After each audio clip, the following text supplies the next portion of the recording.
Ponme atención por un minuto ahí parado. Cuando adorábamos, vino esto a mi mente. El que está en Cristo, nueva criatura es. El pasado, dice el texto, quedó atrás y todas las cosas van siendo hechas nuevas. Jesús dijo: el que permanece en mí y yo en él, este lleva mucho fruto. Ahora ojo, si permaneces en Cristo, esto es lo que se depositó fuertemente en mi espíritu. Si permaneces en Cristo, sucederá que romperás entre 3 a 4 generaciones de maldiciones. Y cuando esto suceda, ojo, Dios comenzará a bendecirte por 1000 generaciones. Mire, ves, ya sea de mí o de usted para atrás, nosotros podemos ya ser la 4ª generación o la 1ª generación. Ojo, 4ª generación hasta donde logró alcanzar las maldiciones de mis antepasados, de nuestros antepasados. Pero de mí, de usted en adelante, habrán un día de 3 a 4 generaciones, porque hasta ahí Dios permite que la maldición alcance para comenzar de nuevo en bendición.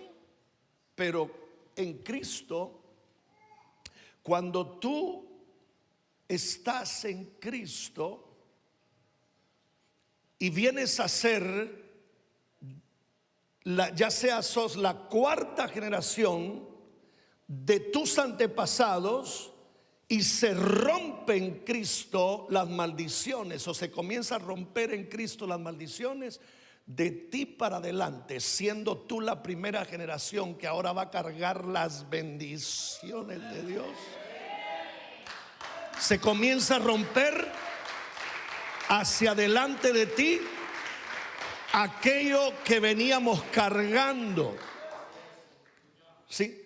Entonces comienza de adelante de nosotros en Cristo, comienza a haber bendición. Yo comencé a ver ciertas bendiciones de Dios en mi vida a través de Cristo, y ahora la veo en mis hijos. 4 hijos. A 2 de mis hijos todavía los alcanzó un poco de las maldiciones de atrás. Pero una de mis hijas que ya volvió,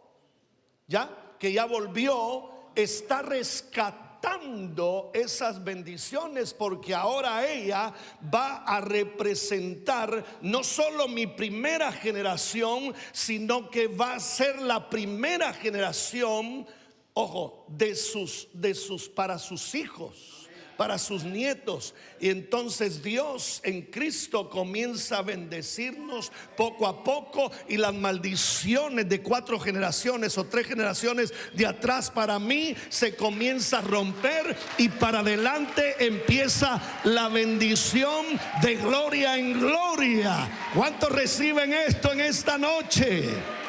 Decirle que está a tu lado: no estás aquí de por gusto. Decirle: Dios te trajo, dile, para que seas edificado. Dígale. ¿Cuántos dicen amén? Ahora, para ir a la palabra, ahí sobre tus pies, y luego tomas tu lugar, di después de mí: antes de nacer. Vamos todos allá en Guate, donde sea, conmigo: antes de nacer, Dios me conocía, Dios me eligió, Dios me dio vida, y Dios me apartó, porque soy de Él, por Él y para Él, y porque tengo un propósito, una misión y una asignación que cumplir. ¿Cuántos dicen amén a esto? Aleluya. Fuiste conocido por Dios. Fuiste elegido, apartado y asignado por Dios antes de nacer. Toma tu lugar. Ojo a lo siguiente. En Jeremías capítulo 2, que no lo envía multimedia, en Jeremías capítulo 2, versículo 2 y 13, Dios le habla al profeta y le dice lo siguiente: anda y clama a los oídos de Jerusalén, diciendo, así dice Jehová, me he acordado de ti, de la fidelidad de tu juventud, del amor de tu desposario, cuando andabas en pos de mí en el desierto, en tierra no sembrada. Versículo 13: porque dos males ha hecho mi pueblo. Me dejaron a mí fuente de agua viva y cavaron para sí cisternas rotas que no retienen agua. Para sacar un provecho de lo leído, así por encima, por decirlo así, pero con mucho contenido para edificar tu vida, esta es una de las razones por las cuales muchos cristianos viven de culto en culto buscando que Dios los llene, porque están rotas sus vasijas, sus corazones, sus vidas están rotas, y lo que Dios les da en el culto como hoy, en la reunión como hoy, no lo pueden retener. Porque aunque Dios te pueda dar, pero como te has apartado de Él, lo has dejado a Él, no retienes lo que Él te da. Porque cuando Dios está en nuestra vida, una de las cosas que suceden es que lo roto que traíamos, Dios lo restaura. Y Dios en nosotros, ahora restaurados, podemos retener como depósito de su gloria y de su presencia todo lo que Él nos da. Y no vivimos de evento en evento. No vivimos esperando el viernes para alegrarnos porque nos pagaron por el trabajo, el sacrificio, el cambio de tiempo de vida por papel. Y cuando lo recibimos, nos contentamos en recibirlo con una mano, pero nos entristecemos al alargar la otra, porque lo que ganamos con tanto sacrificio ya lo debemos. Porque somos como cisternas rotas. Un cisterna rota, alguien que no ha sido restaurado por Dios y tiene grietas en su alma, en su interior, en su corazón, en sus sentimientos, no puede retener nada. No puede ser un buen administrador de lo poco o de lo mucho. Entonces dices que no, a mí no me alcanza, necesito un mejor trabajo. Lo consiguen y le siguen no alcanzando, porque uno que está roto internamente, porque no ha sido restaurado y lleno de la presencia de Dios, siempre vivirá en necesidad. Siempre vivirá desperdiciando su tiempo, sus finanzas, siempre. Entonces, aquí Dios le dice al profeta: clama a los oídos de Jerusalén, diciendo, así dice Jehová, me he acordado de ti, de la fidelidad de tu juventud, del amor de tu desposario, cuando andabas en pos de mí en el desierto. Entonces, ojo, Dios se acuerda de su pueblo y manda al profeta a recordarle, a decirle al pueblo de lo que él se recordó.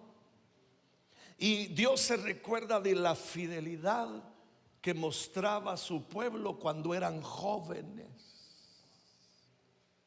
Se acordó del amor de aquel pueblo cuando eran jóvenes. Se acordó que andaban tras de él, que iban en pos de él. Pero Dios dice: ahora me dejaron, se apartaron. Ponga atención ahora. En contexto, con relación a sus hijos de este pueblo, y puede ser los míos y los tuyos, ponga atención ahora. En contexto, en relación a lo que está Dios hablando ahí, por el profeta, ahora por el profeta Malaquías, viene Dios y dice: desde los días de vuestros padres os habéis apartado de mí. Porque el resultado de padres apartados serán hijos apartados. Padres apartados. Dios les habla allá a los que habían sido jóvenes, que ahora son adultos y son padres. Y les dice Dios: me dejaron, se apartaron de mí. Me acuerdo de vuestra fidelidad, me acuerdo de vuestro amor. Le está hablando a los padres. Pero ahora a los hijos le dice: desde los días de vuestros padres os habéis apartado de mí. Y Dios hace una invitación en Malaquías: vuélvanse a mí.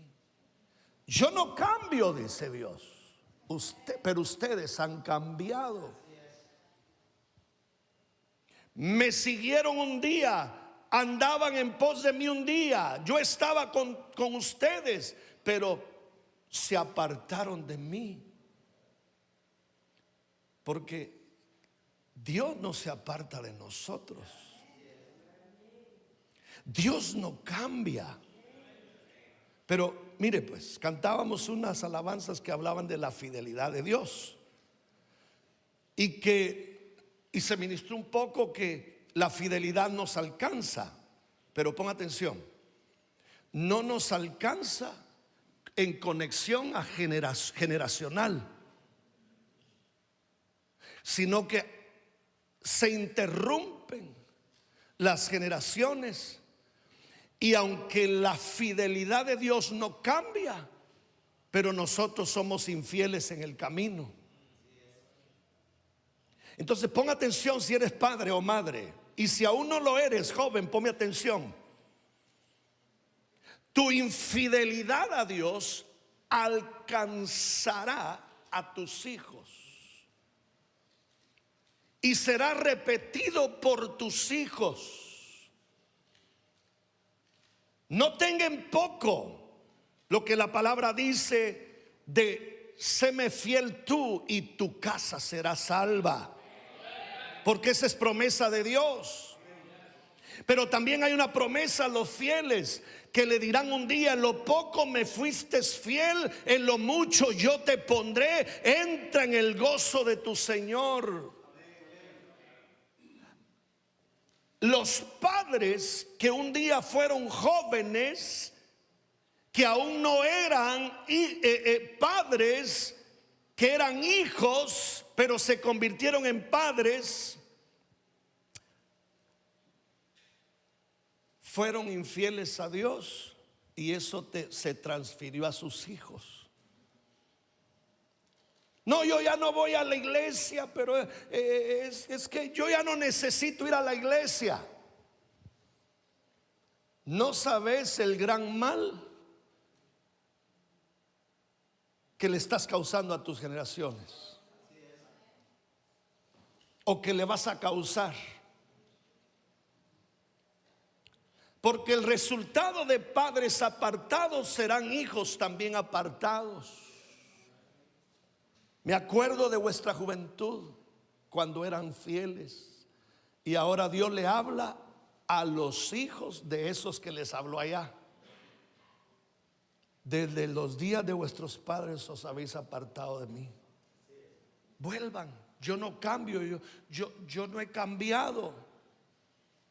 Porque yo no cambio, le dice a los hijos, no habéis sido consumidos como vuestros padres fueron consumidos en el desierto. Ponga atención ahora.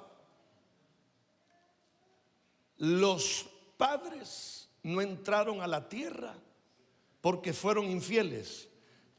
Los hijos entraron a la tierra, pero dentro de la tierra fueron infieles y perdieron la tierra prometida. La terminaron perdiendo. En Jeremías capítulo 1 vamos a hacer un contexto o una historia, o como parte de la historia y contexto de lo que vemos que Dios le dice a Jeremías en el capítulo 2 que hiciera. Es el resultado de lo que surge en lo que Dios habla y el haber entendido sobre lo siguiente. Jeremías capítulo 1 versículos 5 al 10. Dios le dice al profeta Jeremías: yo te elegí antes de que nacieras, te aparté para hablar, para que hablaras en mi nombre a todas las naciones del mundo. Dice el profeta: le contesté, Dios Todopoderoso, yo no sé hablar en público y todavía soy muy joven. Y dice: desde hoy, le dice Dios, tendrás poder sobre reinos y naciones para destruir o derribar, pero también para levantar y reconstruir. Dios, a través del profeta,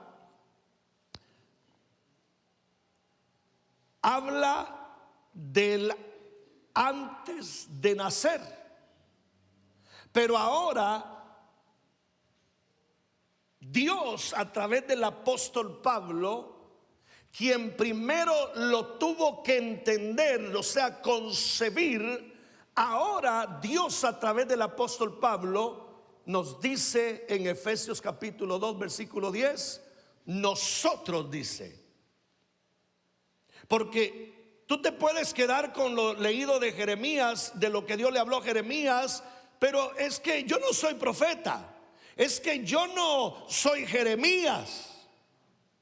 Ahora Dios dice a través del apóstol Pablo, nosotros, dice. ¿Cuántos podemos decir nosotros? Somos obra de Dios, creados en Cristo para realizar las buenas obras que Dios ya planeó.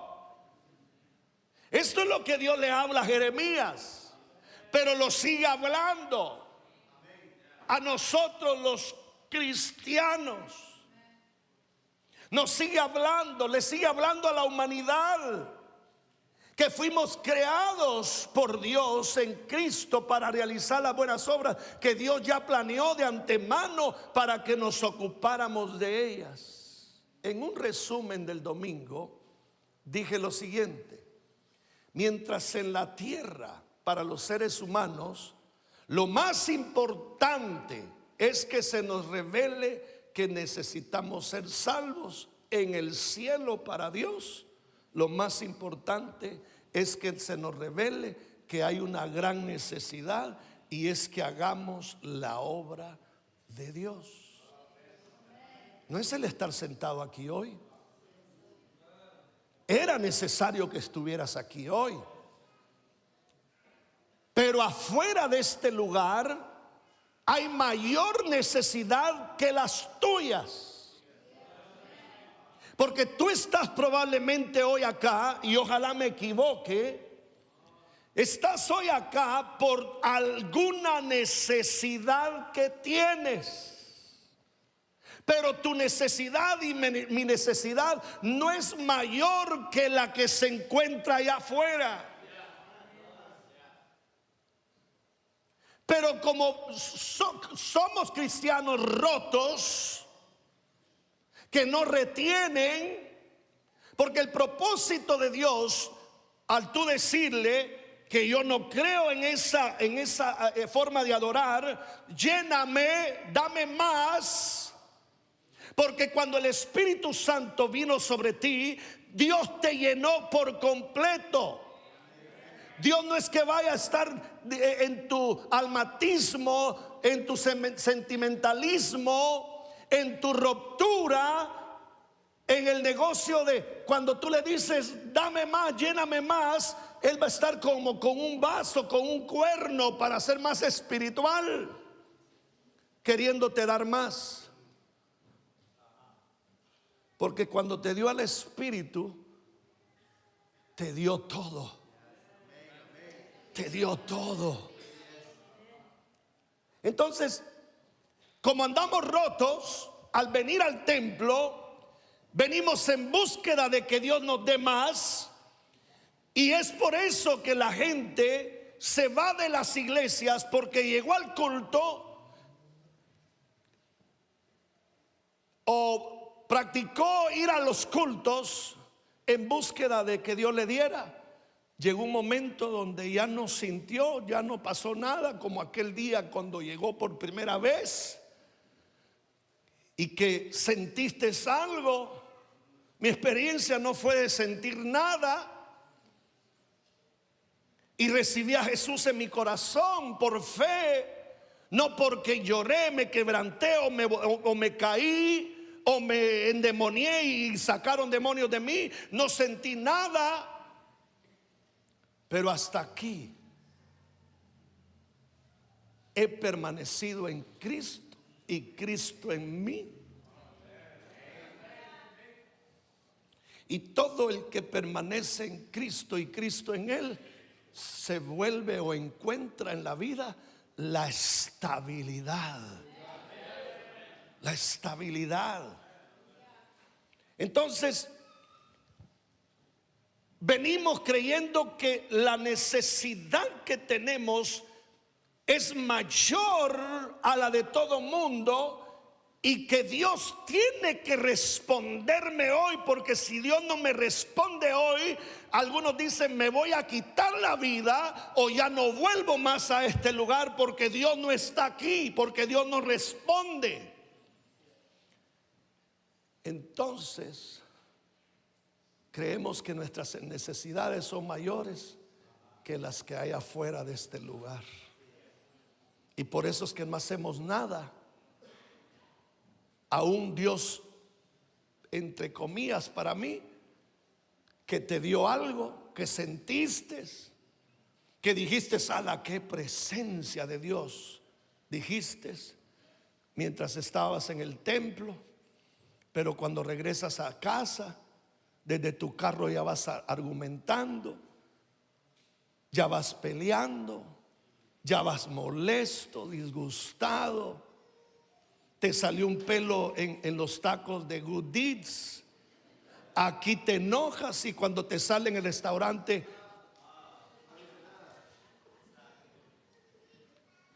pero si te sale en la iglesia, porque relacionas que los de la iglesia o en la iglesia todo tiene que ser perfecto menos tú.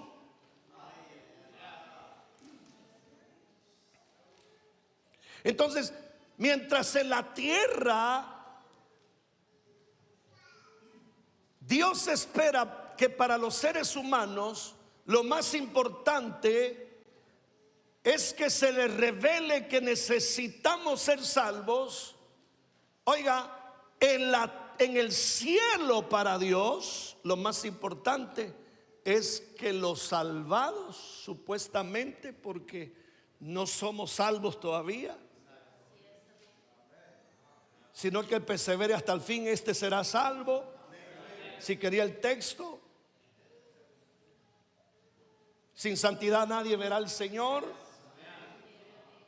Dios es Jesús, Dios a través de Jesús es salvador de eterna salvación para los que le obedecen. Pero para Dios en el cielo lo más importante es que se nos revele aquí en la tierra que hay una gran necesidad de que hagamos las buenas obras que Él preparó. ¿Y de qué se trata esas buenas obras? Hay muchas obras que hacer, pero la principal, la primordial es alcanzar a uno más para Jesús. ¿Cuántos pueden aplaudir eso si lo están entendiendo? Entonces, muchos cristianos creen que lo más importante es la salvación, pero descuidan las obras de Dios.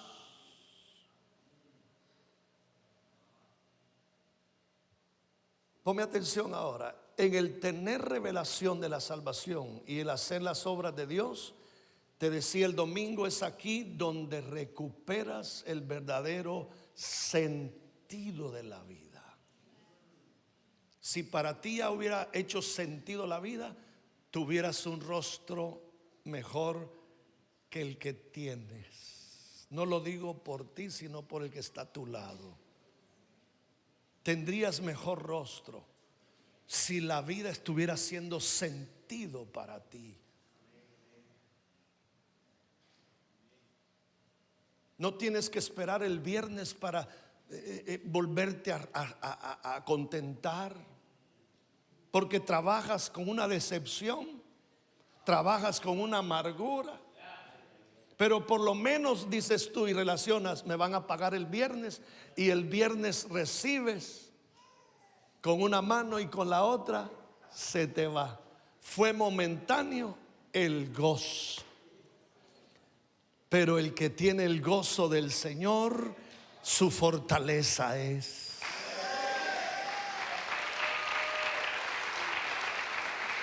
Entonces, cuando se te revele o se te ha revelado que las dos mayores necesidades son salvación y hacer la obra de Dios, entonces tu vida recobra sentido. Y no vienes a la iglesia a pasear, no vienes a la iglesia a buscar como vasija rota, sino que en ti trae la presencia de Dios, porque veniste a celebrar, veniste a declarar gloria, honra a su nombre por todo lo que sucede afuera de este lugar. De lo que Dios hace, que te guardó, te protegió, te defendió sin que te dieras cuenta. No te moriste en la noche durmiendo. Saliste de tu casa, no te atropellaron, no te mataron, no te hirieron, y estás hoy acá. Y debiendo de entrar por esas puertas con acción de gracias, venís ¿cómo está aquí, hermano? Viendo cómo salgo adelante. El que carga la presencia de Dios no anda viendo si sale adelante. Dice que David avanzaba y avanzaba y crecía. Ahí viendo si consigo algo. Y por eso es que viene la gente a ver, a conseguir algo.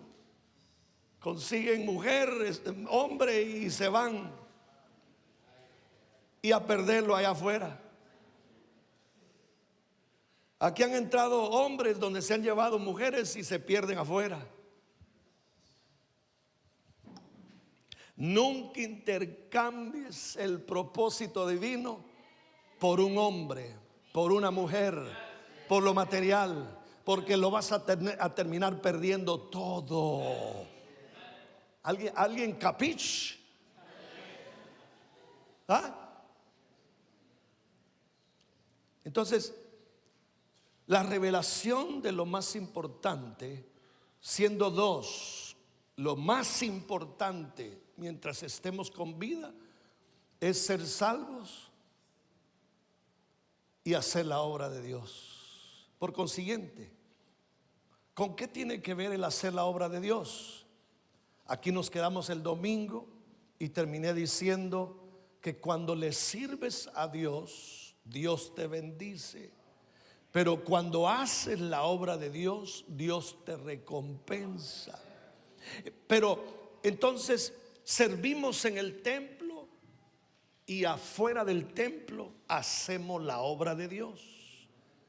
Entonces Jesús le dijo a sus discípulos, le dijo en Mateo 28, ustedes, le dice, vayan y hagan más discípulos míos en todos los países de la tierra, bautizándoles en el nombre del Padre, del Hijo y del Espíritu Santo. La orden de Jesús fue: ustedes vayan y hagan más discípulos míos, bautícenles en el nombre del Padre, del Hijo y del Espíritu Santo, enséñenles a obedecer, enséñenles a obedecer. Porque una de las cosas que se está restaurando a través de Jesucristo es la desobediencia de Adán. Enséñeles a obedecer todo lo que yo les he enseñado. Y oiga la promesa: yo estaré siempre con ustedes hasta el fin del mundo. Entonces, la pregunta es, ¿con qué tiene que ver el hacer la obra de Dios? Número uno, si usted no está tomando notas, al final yo voy a preguntar qué fue lo que yo prediqué. A ver si usted me dice algo. Me voy a ir por allá, por atrás, por en medio, y voy a empezar a preguntar. A ver si es que estás acá conectado. Entonces, ¿con qué tiene que ver el hacer las obras de Dios en estos 8 minutos que me quedan? Número uno, evangelizar para alcanzar al perdido.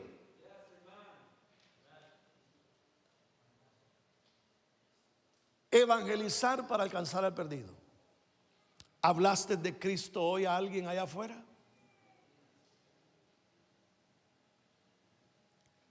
¿Qué hablaste durante todo el día de hoy con los que compartiste? ¿De qué les hablaste? ¿De qué te hablaron? Estoy seguro que si te pregunto de qué te hablaron, me vas a responder.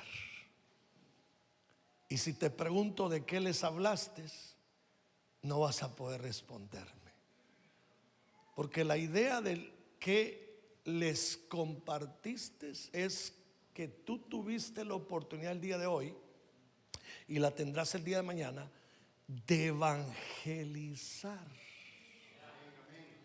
De evangelizar a alguien que no sabes. Porque cuando evangelizas, ponme atención, te encuentras que todo mundo es cristiano. Y cuando te das cuenta, su estilo de vida no proyecta cristianismo.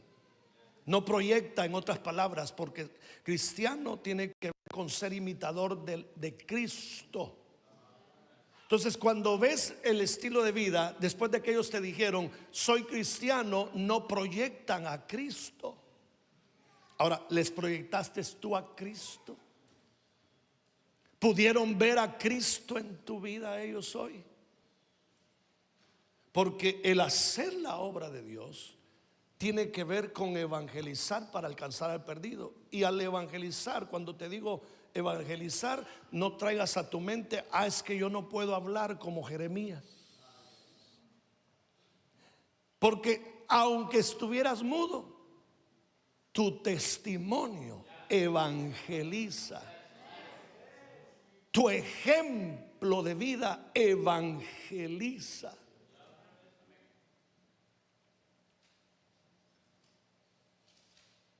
Número 2, ¿con qué tiene que ver hacer la obra de Dios? Número 2, con consolidar al alcanzado que estaba perdido. Hay unos de ustedes que dicen: no, yo ya traje invitados, yo traje mi invitado hoy. Pero ¿qué estás haciendo para consolidar la vida de ese invitado?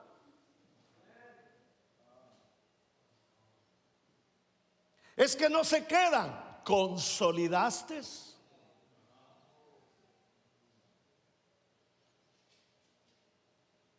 Es que no quieren volver. ¿Consolidaste?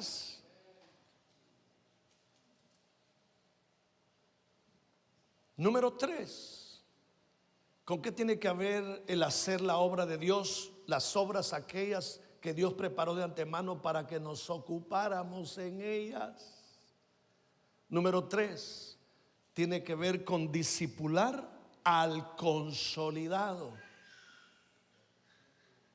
Mire, mi invitado ya se quedó, ya tiene un mes, ya tiene 2 meses. Ahora no solo hay que haberlo consolidado, sino que ahora hay que discipularlo. Discipularlo. Los seguidores de Jesús, aquellos que llamó primero, que fueron 12, les dijo, les llamó por nombre y le dijo, síganme. Eran seguidores.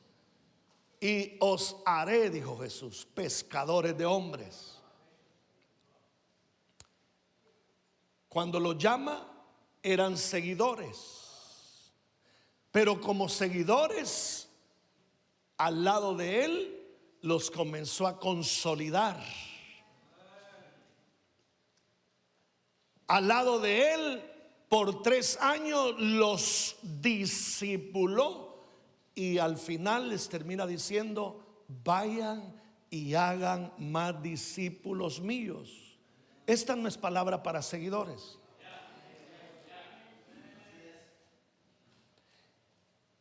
Y Jesús, Dios, no está buscando seguidores.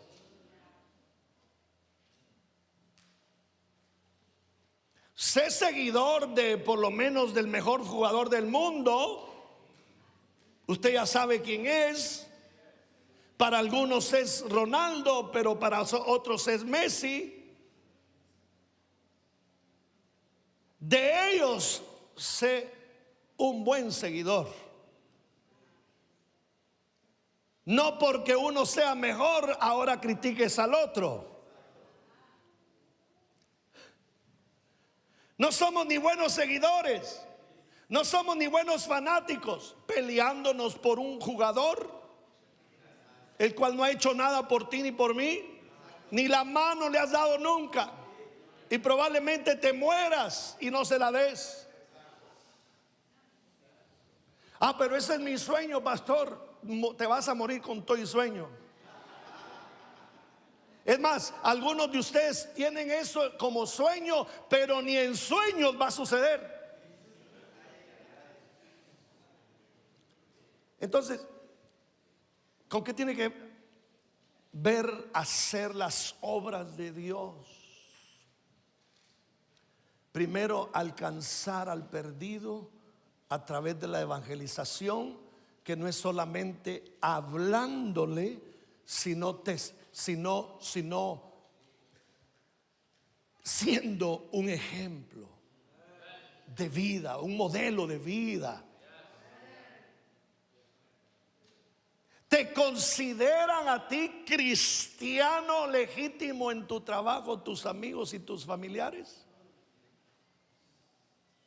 ¿O dicen, no, hombre, ese no es nada? Si por eso no voy a la iglesia yo, dice, porque ahí tengo un familiar que va, que no es nada.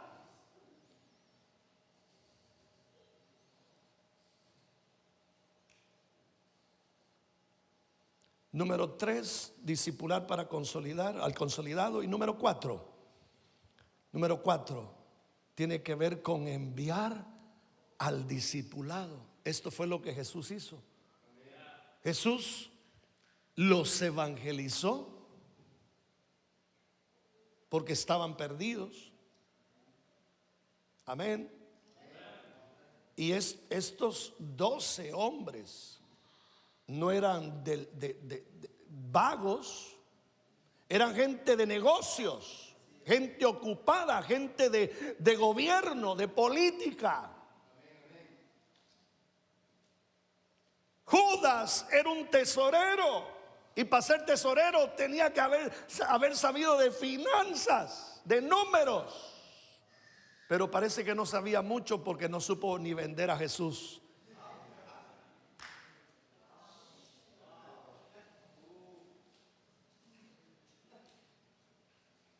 Lo peor es creer que ya lo sabes todo y no sabes hacerlo de la forma en que sabes o crees que sabes.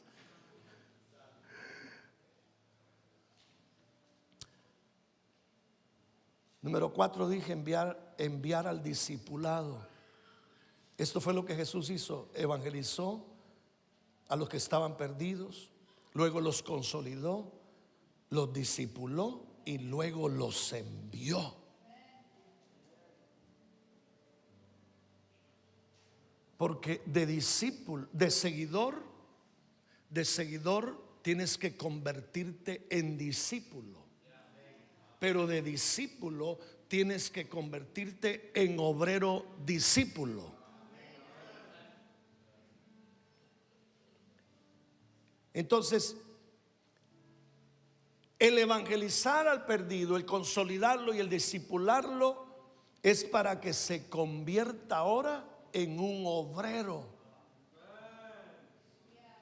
que será enviado a evangelizar, a consolidar, a discipular, para seguir enviando.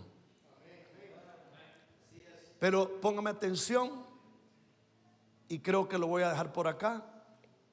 Evangelizar es la responsabilidad de todos a la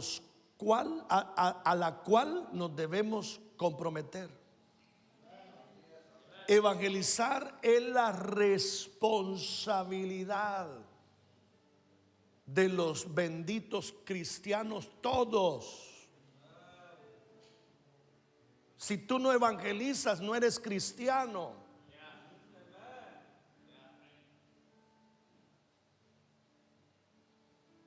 Solo llevas o te has autopuesto o autollamado con el sobrenombre cristiano, con el apodo cristiano.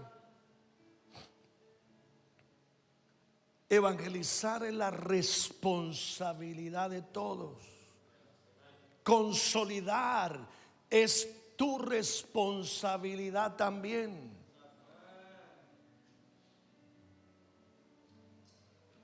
La gente cristiana quiere poner en los hombros de los pastores toda la carga, no solo de su vida, sino de lo que hay que hacer. Por lo menos, si después de traerme todas tus cargas y te dejaste ayudar y te restauras, por lo menos ahora comienza a evangelizar.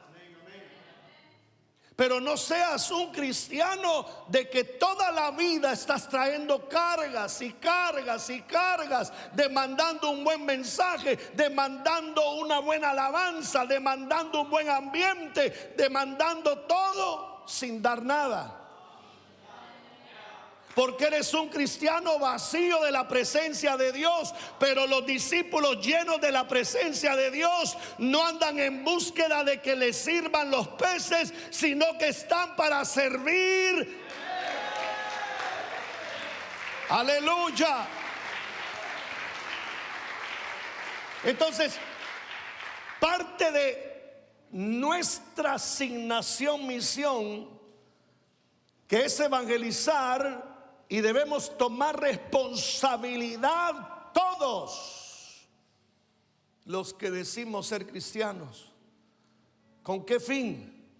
Para que los perdidos sean liberados, sean sanados, sean restaurados, sean regenerados y se conviertan en discípulos. Luego en obreros que evangelizan, consolidan, discipulan.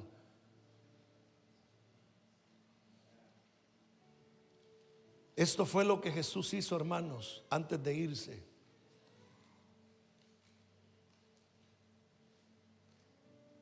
Diciéndole a los discípulos: ahora vayan ustedes y hagan más discípulos míos. La gente está perdida, hermano. Ahora, lo triste no es saber que la gente está perdida afuera, sino que dentro de la iglesia hay mucha gente perdida. Tan perdido que no pones atención para acá, sino que estás en otro asunto ahí en tu mente y haciendo en tus manos algo diferente a lo que deberías de estar haciendo. A mí me puedes engañar que estás tomando notas, pero el que lo ve todo nunca lo vas a poder engañar.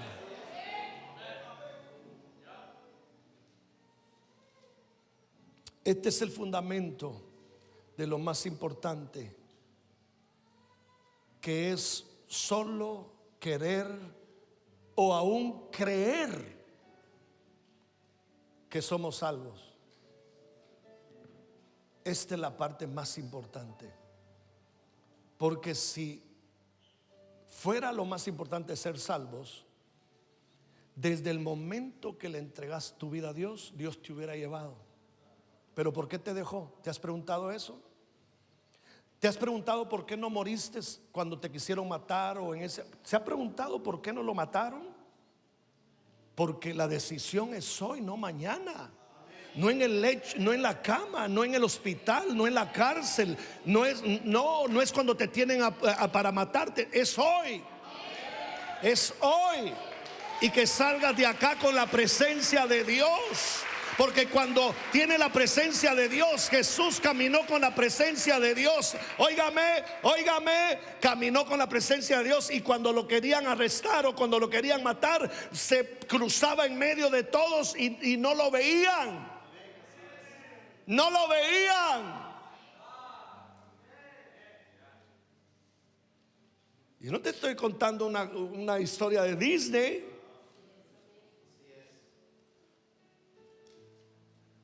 Ponte sobre tus pies.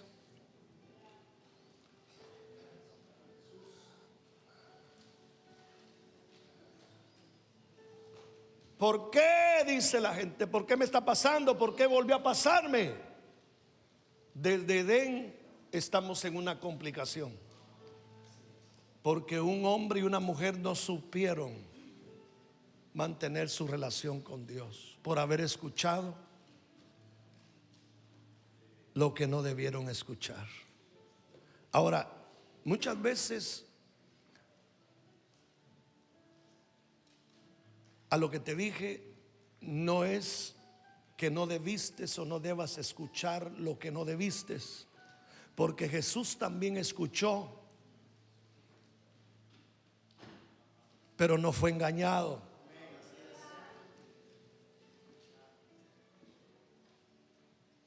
Pero el primer Adán cayó y rompió su relación. Y desde entonces Dios ha venido queriendo restaurar su relación con el hombre. Esto no es, el problema no es bendición. El problema no es lo que necesitas, es a quien necesitas. El cual dice que todo es de Él, por Él y para Él. ¡Qué glorioso!